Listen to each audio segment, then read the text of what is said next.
Coucou les amis, ici c'est Daniel, bienvenue sur BD Toys. On démarre tout de suite avec une vidéo de chez Tintin. C'est parti.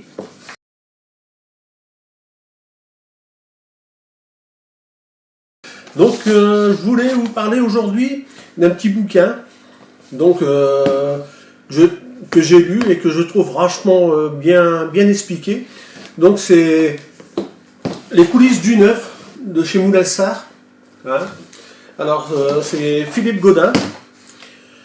Donc j'ai lu ce petit livre hein, qui raconte bien la vie de Hergé.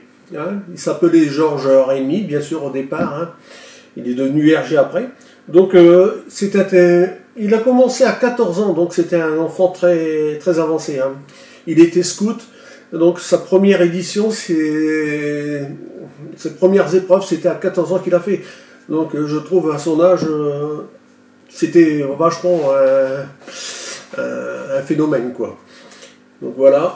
Donc ça illustre bien, ce livre illustre bien sa vie. Hein. Donc ça explique un peu toute la vie de Tintin, de Hergé. Voilà, ses débuts, comment qu'il a commencé, il était scout. Après, bon, il a été embauché le 20e siècle, hein, qui est là, donc qui est devenu le petit 20e, les petits livrets qu'on connaît, là. Donc qu'ils étaient pas mal hein, à l'époque. Donc il a construit son succès là. Hein. Donc il est parti après sur Tintin chez les Soviets. C'était qui était pas mal aussi hein, à l'époque. Voilà, c'est les premières BD qu'il a commencé et c'est là qu'il a commencé à se mettre vraiment dans les œuvres. Hein. Donc on le voit là, je ne sais pas si vous voyez bien, en scout. Hein. Alors il y a une scène qui me plaît très, très bien sur Tintin chez les Soviets. Hein. On voit camarades, 3 listes sont présentes en présence d'une, celle du Parti communiste. Alors ce qui est marrant, c'est parce que bon, il avait de l'humour aussi. Hein. Donc comme vous pouvez voir, donc il y avait les 3 soldats là, et ils avaient les armes à côté, quoi. Hein. Donc ça voulait dire bien ce que ça voulait dire. Voilà. Mais c'est bon, c'est de l'humour aussi. C'est voilà, il fallait comprendre les œuvres qu'il a fait ensuite. Hein. Voilà.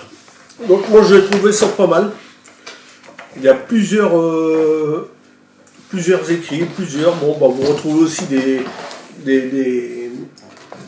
pages colorées, hein, des planches colorées de Hergé que vous avez dans Tintin chez les Soviets.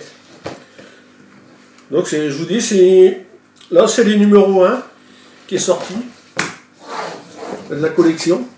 Alors il devrait en avoir 21, je pense, hein, qui va représenter toutes les œuvres de Hergé. Donc Tintin le ciliare du pharaon, le lotus bleu, voilà, et comment ça se passe. Donc c'est un livre très intéressant. Moi je l'ai trouvé très intéressant pour connaître un peu plus le personnage. Hein. Voilà.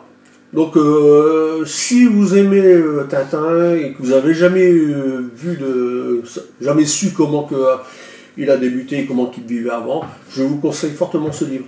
Ça explique un peu plus sur son œuvre. Hein. Donc c'était un petit bonhomme qui est devenu un géant de la BD. Donc voilà. Mais je ne regrette pas de l'avoir lu. Je vais lire les autres aussi parce qu'ils sont très intéressants ces livres. Donc voilà. À vous de vous le procurer si vous aimez Hergé. Voilà. Je vous dis à bientôt les amis. Bye bye.